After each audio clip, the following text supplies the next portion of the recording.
Hi, thank you for joining us today. I'm Don Wood, Vice President of Business Development. Today we have Ryan Ismirlian, Kevin Embury, and Steve Gillmeister joining us. Today we're going to be discussing solution-based systems to solve your conveying challenges. We have customers all over the world from all different processing disciplines in the industry, from extrusion to injection to compounding. All these customers have challenging applications that require different types of solutions. We're going to discuss these solutions to these challenges. Ryan, why don't we take everybody through pump selection and explain to them what we can offer. As Don Wood mentioned, I am Ryan Ismirlian. I'm the Conveying Product Engineer. And I'm Steve Gillmeister, Lab Manager here at Novatec. Ryan, why don't you talk to us a little bit about this pump and what challenges it can overcome? Sure, Steve. The pump we have right here is what we call a Regen Pump. It is a direct drive blower that is a motor to impeller that creates a vacuum on a system. It can come in 1, 2, or 3 stage applications and can range in a different variety of vacuums. We typically apply this pump for small to medium conveying systems, and it is for lower throughputs and smaller system applications. Ryan, I see this little light up here. Can you explain a little bit about the features, like this light and the other features behind the pump, like the vacuum gauge and the breaker valve? Yes, since you pointed out the light, this is actually an indicator. We have a temperature probe on this pump because the longer it runs at the higher vacuums, it'll start generating heat, and it's a safety feature to allow us to open up what we have on all of our pumps, a vacuum breaker valve. It will prevent the pump from overheating, maintaining an adequate conveying temperature for the blower itself. Now, we also have a safety filter as standard on all of our pumps, and comes with a standard vacuum gauge. Ryan, can you tell us a little bit about the noise levels of this pump? I've been in a lot of factories where there's a lot of noise and very high volumes in their pump rooms. With Regen blower pumps, they're typically fairly low in the dB range. With Novatec in particular, most of our Regen pumps, first 1 stage and 2 stage, run under 80 dBA, and sometimes can change over time. Ryan, I keep hearing you mention stages. Can you go and explain what you mean by that a little bit? So a Regen pump has an impeller. A stage would reference a single impeller. So if you have a dual stage Regen pump, you have 2 impellers that allow the Regen pump to achieve higher vacuums. Now, if you run into more challenging or longer distance conveying systems, we have another technology for that. Could you show us that technology? Sure. Now what we have in front of us is our positive displacement pump unit, our Novatec VPDB. This is used for more medium conveying applications and is our standard workhorse for our company. Much like the VRB, we have our vacuum breaker valve and our gauge standard, so you can figure out what your vacuum is at different stations. Unlike the VRB, we have a clear filter housing in the back that will allow you to see the filter state and dust levels. We have a dual splash lobe blower, so we have oil drains. We use oil, and to make it a simpler process to maintain the blower, we have individual drains for each sump, which allows us to fill a single canister and make the oil changing process easier. You mentioned it being a belt-driven pump, which actually gives us the ability to change the performance of the pump to apply to higher elevation applications, primarily those that are 3,000 feet above sea level. Another thing I would like to mention about this pump in comparison to the Regen pump is we are in a slightly higher decibel range with the standard pump. This is in the 80s. So for this particular pump, we have a soft curtain sound enclosure, which allows us to bring that decibel level down. But we also have another pump that runs under 80 decibels, which is comparable to the Regen pump. Now, Steve, I've been looking at this pump, and what is this device right here? It's really interesting that you would mention that. So Novatec has a very unique offering that allows a maintenance crew to monitor the pump health, whether it's belt tension, filter status, oil level, oil viscosity. It does this all with a proprietary sensor that shoots information into the cloud that will give you a dashboard for all these pump health situations and alert you whenever there's an issue with the pump, be it belt health or something else going wrong with the pump. So the whole point of this is to make it easier for the maintenance crew to be able to monitor and maintain the pumps and know when they have to do it so they can schedule it a little bit easier and not have a pump go down. Because often these pumps are in a back room and they are out of sight, out of mind. Does anyone else offer this kind of technology? No, Ryan, no one else offers this type of technology, which makes it very unique to Novatec, and it's only available on Novatec pumps. You mentioned before that we have a quieter pump than this as an alternative to putting a soft sound enclosure across it. Yes, correct, Steve. How about we go talk about that pump a little bit? Sure. So Ryan, this pump looks a lot different than the positive displacement pump that we talked about before. Can you go over a little bit what differentiates this from a normal positive displacement pump? Absolutely, Steve. Now, this is our silencer version of our PD pump. It is the pump that operates closer to the sound levels of a Regen pump. Operates under our advertised 80 dBA. The SVP has the same performance level as a standard positive displacement pump, or our VPDB. It operates 10 to 12 inches of mercury for optimized conveying. And the only primary difference besides the look of the pump is the decibel level. So with our PD pumps, they're primarily used for medium conveying distances. Now, sometimes there's going to be applications where we have to convey a longer distance or with a higher throughput. Ryan, this pump here looks very similar to the PD pump that you talked about earlier. What makes this so special, and how can it get conveying done at long distances or troublesome materials? Well, this is what we call our MVP pump. It's the max flow vacuum pump. And it actually utilizes a different blower technology that allows us to achieve those higher vacuums. What level of vacuums can this achieve versus the PD or even the VRB that we discussed before? So with the Regen pump, you can get vacuums from 6 to 12 inches of mercury, depending on what stage you have. With a PD pump, you can get 10 to 12 inches for optimal conveying. But with the max flow pump, we're able to achieve 13 to 14 inches of mercury for higher vacuum performance in order to get higher throughputs or convey longer distances.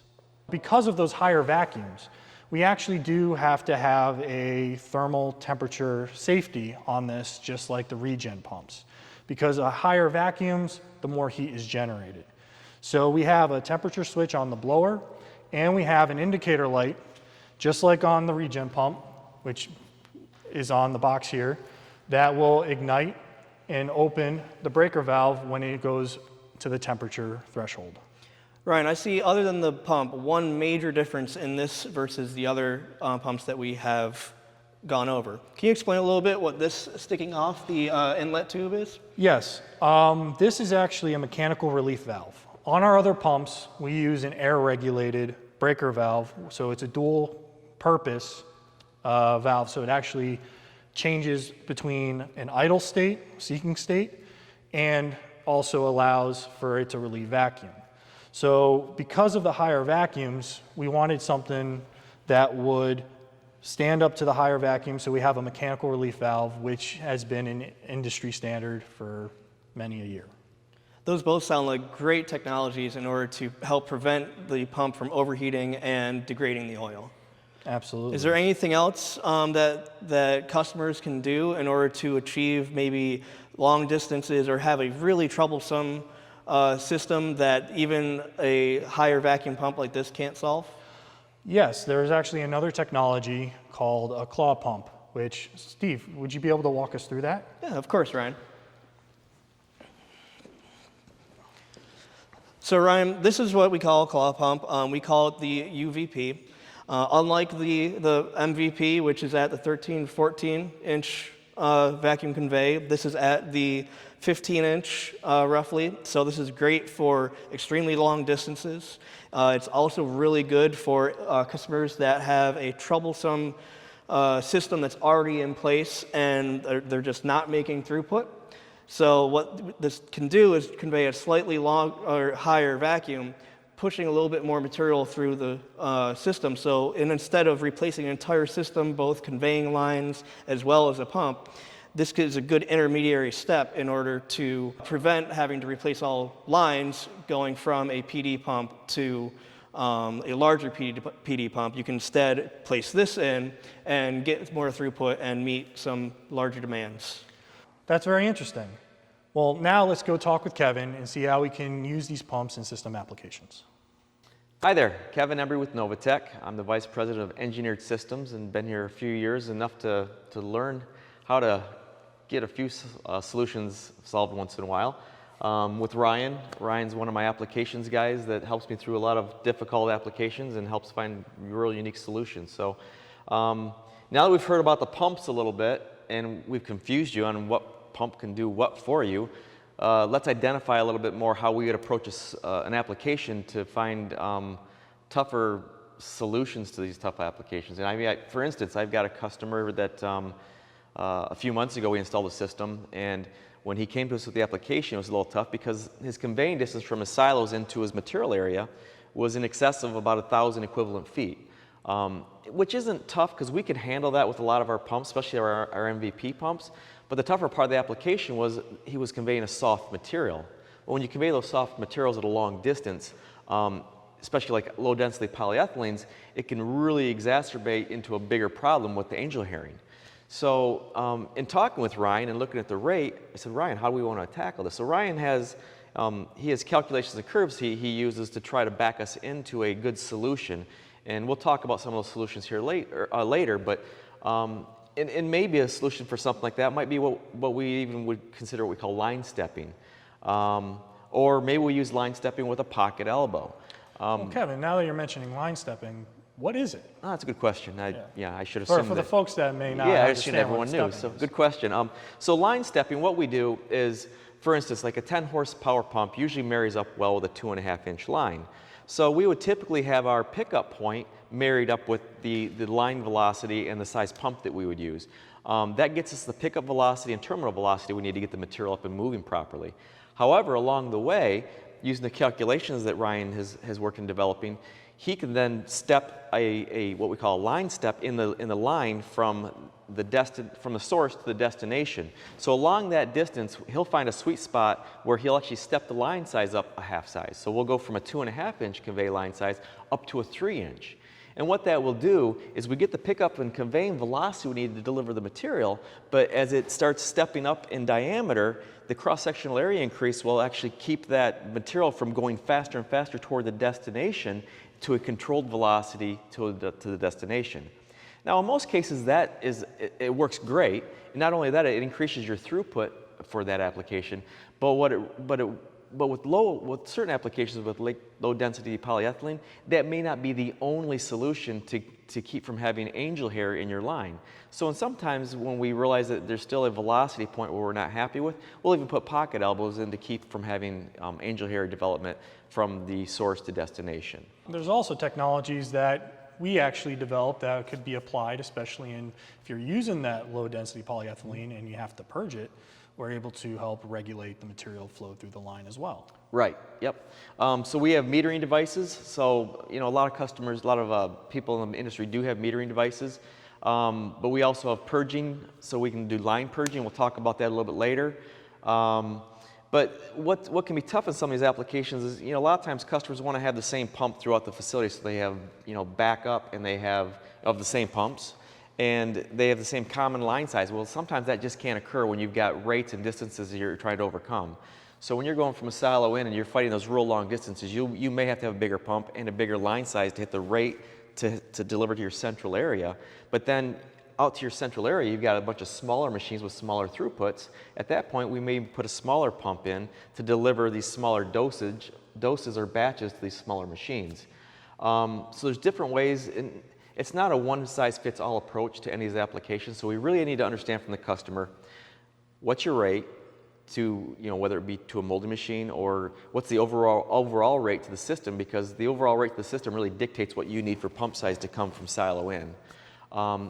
What is the materials, and a lot of customers, they don't have just one or two materials, and that might not just be polypropylene or low-density polyethylene or polycarbonate.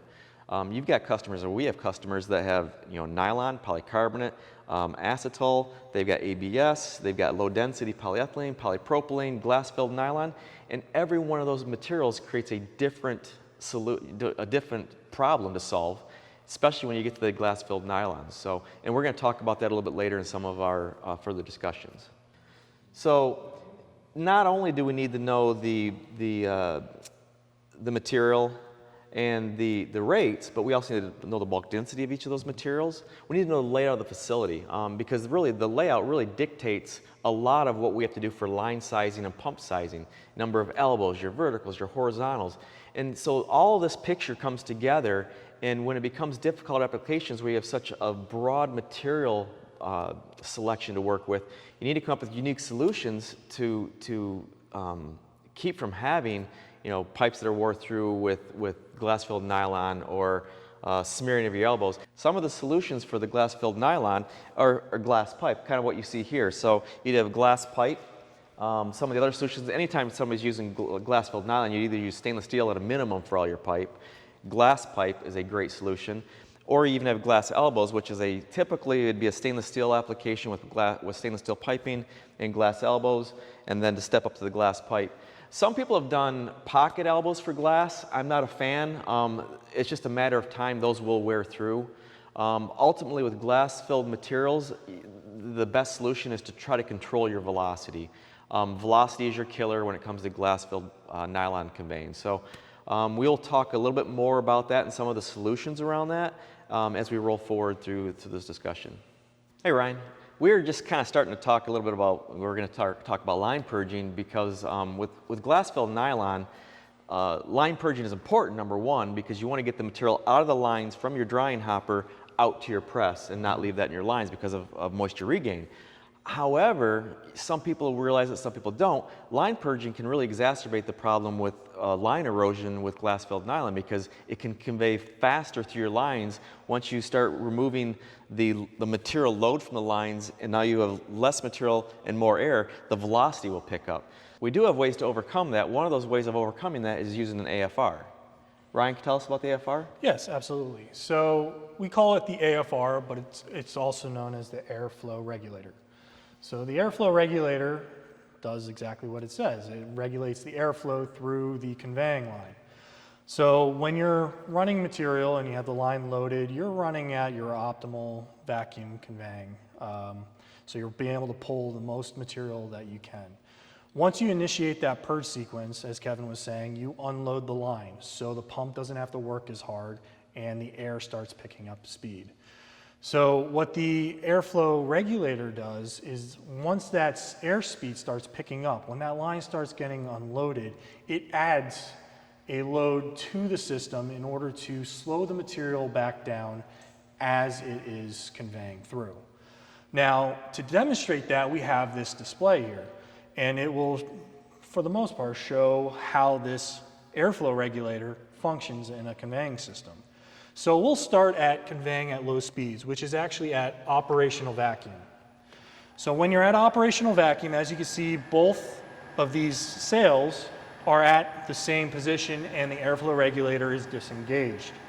When it's disengaged, it's allowing the same amount of airflow to go through into the central dust collector to the pump. Now, once you start letting up on that load of material, so let's say you're conveying between 9 to 11 inches of mercury, so you're not just at your optimal conveying between 11 and 12. It'll actually, you start seeing you have a little bit more airflow going through because you're not fully loaded down in the line. Now, once you start purging and you start relieving that load, you will see that you're conveying at a higher speed. It's more airflow due to less load. And with the AFR, it actually engages. Once it engages, it actually holds that moderate vacuum to reduce the speed of the air, where this was all the way at the top. So once you purge that line, you're maintaining that airflow, and then when you load the line again, it will disengage and allow it to run at normal throughput and operational vacuum.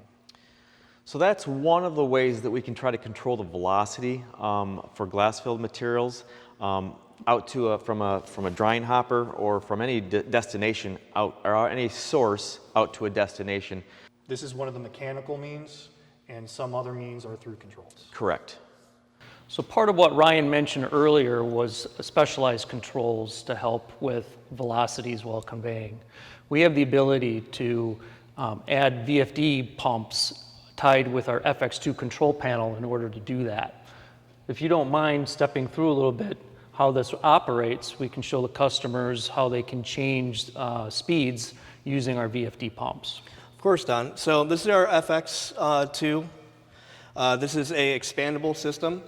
In order to use the frequency drives, we need an additional module for this, which will actually interface with the drives using an analog output to be able to tailor each station to the type of material and the distance that it's using. As with all of our controls, it's very intuitive, very simple to use. In this one, you can actually tailor each station to what type of material you're doing. And we have 4 different settings that you can use for that. We have a fast setting, which has the pump completely at its highest, but it is customizable. That's for harder to convey materials. It's for longer distances. We also have a target setting, which is more of an optimized frequency for the VFD to run the pump. And that's going to give you the best of both worlds of running slow, but also like kind of tailor it to a more of a medium distance conveying. We also have a slow setting, which you can set up here. And that is for maybe the shorter distances. Maybe it's for an easier to convey material. So let me get this straight. So if I have, for instance, a customer that's running a high glass-filled nylon, but he's only running it to one press that happens to be 200 feet away, I can select per station, per destination, what speed?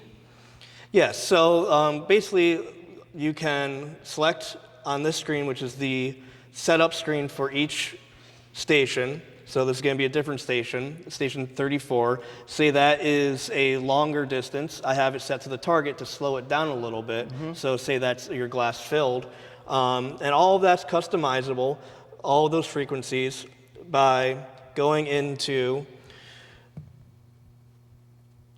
this screen here. And basically it's all pre-populated with all of our pump technologies. And Novatec has gone through and figured out what percentage you need to run as a good starting point. Obviously, every system, as we've talked about, is different. So in order to change that, you can go on this side of the screen and pretty much just adjust the hertz and the frequency of the pump to suit the needs of your system. So that's pretty cool. Having different, a vastly different stations in a large system will help you tailor each individual station to be optimized for what you're doing. And that saves on pump wear, it saves on line wear, material issues. It really does help out with a lot of the issues that we've been talking about before. Excellent. Thanks, Steve. Now that we've talked about VFD solutions that we offer, let's talk a little bit about takeoff technology. Kevin, let's start here. What do we have here? Yeah, so in traditional dilute phase conveying, there's going to be a couple different ways of picking up that are important to get good conveying consistency in your process. The first of which is a vacuum takeoff box similar to this, where it's basically a probe with I'll call it a carburetor adjustment for air and material inlet. That is a good device for metering in material efficiently into your line and getting a good conveying sequence. But understand that on this type, it can either be with purge or non-purge. This specific setup here is a vacuum takeoff box with probe and a no purge valve. So with undried materials like polypropylenes, low-density polyethylenes, some people are actually drying those polypropylenes now just to condition them out to the press. You don't need to necessarily purge that though, because it's not regaining moisture between this drying hopper out to the molding machine. Now, do you want to purge it? You certainly can, especially if you're going through a manifold system where you want to keep your lines cleared out for material changes. Then we could either put an onboard VPT takeoff box like this one here, or we could put an external purge valve on this to get line purge, to clear your lines out. So that's option one. Yeah, let's talk about, I'm curious more about this guy you here? mentioned VPT, so what does that stand for? So a VPT it's in essence some people call it a pocket valve, but it's a purge valve. It does a couple different things actually. So every time a convey cycle starts, for instance, machine one wants material and it says, hey, I need material, it'll open the valve on this box here. It lets a batch of material convey out into the line a given time. In your setup, you usually do that in the control panel. So you maybe have a 10-second fill time, and then maybe you have a 10-second purge time. So for 10 seconds, it lets material fill the line, it starts conveying out, and after that 10 seconds times out, the valve on the back side here closes, shuts the material source off, and then lets air purge behind the material all the way out to the machine. That way it keeps this line cleared out from material, especially if it's dry material like nylon. You don't want it to be external from this drying hopper for too long, because then it can get moisture regain. So I noticed there are actually two outlets in this thing, or I guess one is an inlet and one is an outlet. In detail, what is that doing? I'm not quite sure I follow you. Good question. So you just spent a bunch of money to dry this resin, and you want to keep it dry. Right. You know, nylons, if you get it undry at the press, it's going to cause cracking or fatigue and failures in the product. So what we do is we set these up to have closed loop convey on them as well. So if you just spent all the money to dry this, let's get that dried resin, keep it dried all the way out to the press. So a lot of customers, a lot of competitors will take it and just do line purge, but that doesn't really solve the problem, because now you're using 150, 110 CFM of moist air in the middle of the summer to convey with all the way out to your press. Well, that's a lot of moisture exposures during that time frame. So we'll actually put a header on the back of all of our drying hoppers, and we'll duct that to the exhaust of our vacuum pump, and the vacuum pump exhaust then will come in as your pickup air to this valve, and now you're conveying with closed loop air. So the air that we're stealing from the exhaust of the pump is dry, right? Yep. So it's probably minus 30 to minus 20-ish. Yeah, you figure when you're drawing these pellets out, you're getting dry air with these pellets as well. So yeah, I would think you're typically in the range of probably minus 10 to minus 30 on that closed loop conveyor. So now you've just spent all the money drying again, and now you're conveying, you've purged your line out to get all the material out of the line, and you've also now conveyed with dry air, so you're not going to get that moisture regain in the pellet from the drying hopper to the machine. It's a very important point. So I understand that. So how do we get the exhaust air from the pumps to this guy? Yeah, and it's fun. It's a very inexpensive solution. It's basically what we do is we put a DSV, or a discharge selection valve, on the pump. Okay. And then we pipe that. And you'll see it in our photo below. I've kind of created a solid model of it to kind of give you a quick, easy understanding of that loop process. But it will exhaust from the DSV. If it's coming from a dried source, it'll close loop, and it shares a header across all of our drying hoppers. Right. Has a flex hose that peels off of that header for our closed loop. So it knows, our controllers are smart enough to know that when we're in a dried air purge, it will redirect the airflow from the exhaust to this inlet side of the purge valve. Now, if you're using the same pump to pull from a Gaylord up into your drying hopper, well, that Gaylord's ambient, and you're conveying to an undried source. So for that station loading up here, you would actually select a non-closed loop situation, because you're conveying ambient. You want the pump then to exhaust ambient. Sure. So each independent station, you can actually select then whether it's a closed loop or an open loop application. That makes sense. So that's one of the solutions that's very important when you have engineered resins, polycarbonates, nylons, PETs obviously, PBTs, PMMAs, One of those that's on the border a little bit would be ABS. You know, it's hydroscopic, but not awful. But it's a solution that we have as a standard product that ties in with the VFD control solutions, a lot of the higher end solutions on our central drying and conveying systems. Right, so good practice is if you're drying the material, you're best to purge it with a dried air source. Yeah, it adds other than the piping, it adds no cost, no energy consumption cost to your system. Excellent. So some of our overall approaches and considerations, we've talked a bit about our dilute phase conveying, which is the traditional conveying, you know, from silos into drying hoppers. Now we also run into applications where there are very high rates, long distances and heavy throughputs. One might be, you know, we're getting a lot of more applications where we're conveying back to silos from a compounder coming off their extrusion line. In that type of situation, we've done a couple different approaches. For one, to meet the rates that we're trying to get off these lines, we're trying to go to either continuous pressure or continuous vacuum. When you're coming off of an extrusion line from a compounder, a lot of times it's going to an ambient bin. So in that case, the easiest approach, maybe you're going to a surge bin inside, would be to go to a continuous vacuum system. So you have a receiver on top of a surge bin with an airlock below the receiver. So we're continuously under vacuum drawing a continuous line feed from that offline hopper. That way there's no interruptions and they don't back the hopper up and then cause issues with the extruder. So that's one. Another application would be continuous pressure. I don't think it's the best application to have receivers out on top of silos, especially with silos being able to vent as they need to freely.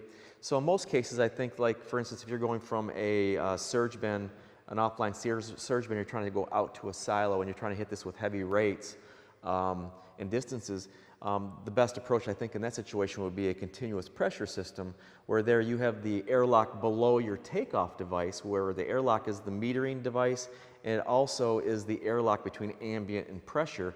Then you are pressure blowing through your blow-through adapter out through your lines and up into the silo to fill your silos. And of course then at that point the silos can vent to ambient. So those are some of the other approaches beyond just the standard stuff you typically would see in plant usually. And we're seeing more and more of those applications come up. In closing, for us to quote a system, there are some key things we need to know. Number one, as I mentioned before, we need to know the layout of the facility. An AutoCAD drawing is great because without it, you're kind of taking estimates on your distances. So layout, material types of all kinds, your throughputs for each of those materials and each machine, you know, dried, undried, material sources. We talked a little bit about metering devices. Do you have undried gaylords? Do you have surge bins? How many silos, if any? So we need to kind of capture the whole breadth of your system to give you the best solution to solve some of your applications that you're going to come up. So maybe glass-filled nylons. Again, solutions for that is primarily line control and speed. And we talked about the flow control, we talked about the AFR, and we talked about the VFDs a bit. But all these things come into play. But without good information, it's hard to give you a solution that's going to meet all of your needs. Hopefully what we've talked about today helps quite a bit in some of your discussions at your facility. And we'd love to have the opportunity to kind of look at helping you solve some of your problems. From Steve, Ryan, Kevin, and I, we truly thank you for spending time with us today. We hope you learned something, and we look forward to hearing from you in the future. Thank you.